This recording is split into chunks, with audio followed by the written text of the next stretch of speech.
ಲೋಕಸಭಾ ಚುನಾವಣೆಯಲ್ಲಿ ಮತಗಳ್ಳತನ ಆರೋಪ.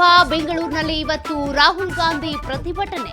ನಮ್ಮ ಮತ ನಮ್ಮ ಹಕ್ಕು, ನಮ್ಮ ಹೋರಾಟ ಹೆಸರಿನಲ್ಲಿ ಪ್ರೊಟೆಸ್ಟ್.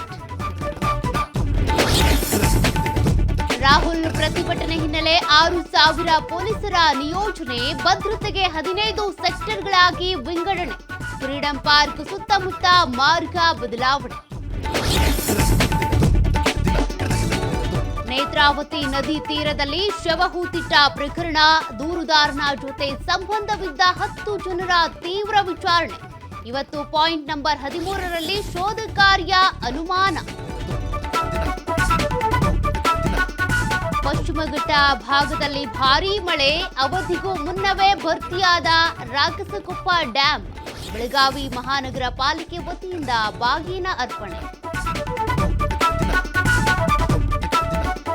ನಾಡಿನೆಲ್ಲೆಡೆ ವರಮಹಾಲಕ್ಷ್ಮಿ ಹಬ್ಬದ ಸಂಭ್ರಮ. ಬೆಂಗಳೂರಿನ ಮಾರುಕಟ್ಟೆಗಳಲ್ಲಿ ಖರೀದಿ ಭರಾಟೆ. ಬೆಲೆ ಏರಿಕೆ ನಡುವೆಯೂ ಜನಸಾಗರ.